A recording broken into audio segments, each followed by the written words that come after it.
आपने कभी न कभी क्यूआर कोड का इस्तेमाल तो किया ही होगा, चाहे वो शॉप हो, होटल हो और रेस्टोरेंट में डिजिटली पेमेंट करते समय देखे होंगे।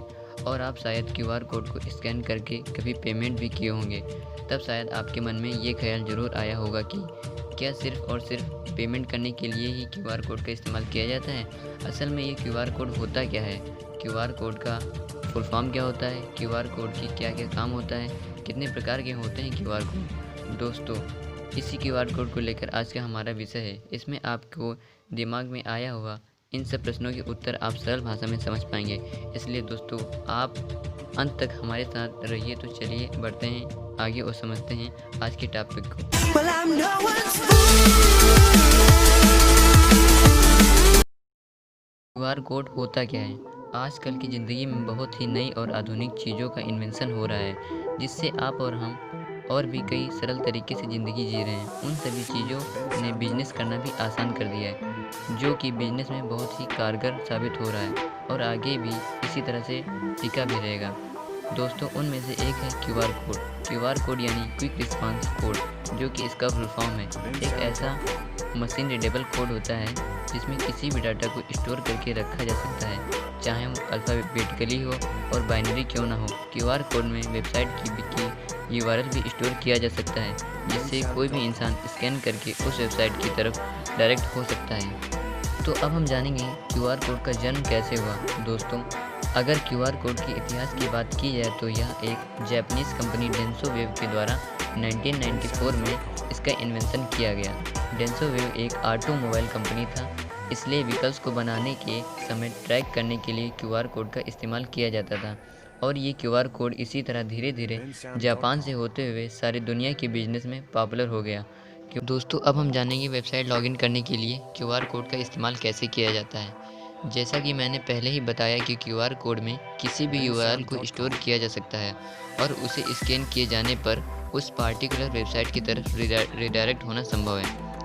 और अगर लॉग इन मेथड की बात करें तो वो भी आसानी से हो सकता है। इसमें वेरीफाइड स्मार्टफोन से कोई भी रजिस्टर्ड यूजर को वेबसाइट में मौजूद क्यूआर कोड को स्कैन करना पड़ता है। स्कैन के तुरंत बाद ही उस डिवाइस में वो पार्टिकुलर वेबसाइट लॉगिन हो जाता है। ठीक वैसे ही जैसे आप अपने व्हाट्सएप अकाउंट को कंप्यूटर या लैपटॉप में खोलने के लिए आपको क्यूआर कोड स्कैन करना पड़ता है।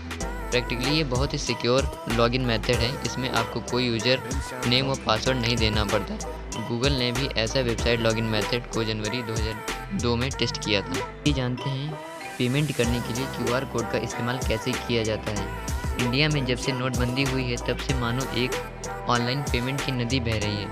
आजकल बहुत से लोग पेमेंट के ऑनलाइन मोड को इस्तेमाल कर रहे हैं और उसमें क्यूआर कोड भूमिका को भूला नहीं जा सकता। क्यूआर कोड द्वारा पेमेंट की सबसे जैसा एक अनुभव बन चुका है। लेकिन पेमेंट करने के लिए क्यूआर कोड की इस्तेमाल सिर्फ और सिर्फ इंडिया में पॉपुलर नहीं बल्कि चाइना में भी पेमेंट करने के लिए क्यूआर कोड का बड़ी मात्रा में यूज़ किया जाता है।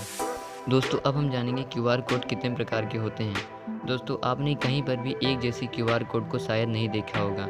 ऐसे बहुत सारे क्यूआर कोड की टाइप मौजूद हैं जिसे अलग अलग जगह और काम के हिसाब से बनाया जाता है। सबसे पहला QR code micro QR code है। जैसे कि नाम से ही पता चलता है, ये क्यूआर कोड और सारे क्यूआर कोड से छोटा है। ये उन एप्लीकेशंस के लिए है जिसमें जगह लिमिटेड होती है। दूसरे नंबर पर आई क्यूआर कोड, ये एक अल्टरनेटिव है उन सब क्यूआर कोड के लिए। एक आई क्यूआर कोड को रेक्टेंगुलर या फिर स्क्वायर में भी बनाया जाता है। इसमें सारे क्यूआर कोड की तुलना में ज़्यादा डाटा स्टोर किया जा सकता है। तीसरे नंबर पर IQRC कोड। IQRC यानी सिक्योर क्विक रिस्पांस कोड को प्राइवेसी और सेफ्टी के लिए इस्तेमाल किया जाता है। ये क्यूआर कोड कंपनी का प्राइवेट इंफॉर्मेशन स्टोर करने के लिए बनाया जाता है। चौथे नंबर पर है frame QR code. Frame QR code एक ऐसा कोड है जिसकी सेंटर में किसी लेटर या फिर कुछ शेप ड्रा किया हुआ रहता है। पाँचवें नंबर पर HCC2D, इसका मतलब high capacity coloured 2 dimensional code, यानी HCC2D एक तरह की रंगीन क्यूआर कोड जिसमें ब्लैक एंड वाइट के साथ कुछ रंग भी रहता है। दोस्तों, आशा करता हूँ कि आपको ये सारी जानकारी समझ में आ गई होगी। तो यह था कुछ जानकारी क्यूआर कोड के बारे में। क्यूआर कोड को लेकर आज शायद आपको बहुत ज्ञान मिला होगा। क्यूआर कोड की आज की स्थिति को देखते हुए ये ज़रूर संभव हो सकता है कि भविष्य में इसका इस्तेमाल हर आदमी अपने डाटा को स्टोर करने के लिए करे। इसी के साथ आज के लिए इतना ही, फिर मिलेंगे अगली वीडियो में, तब तक के लिए धन्यवाद।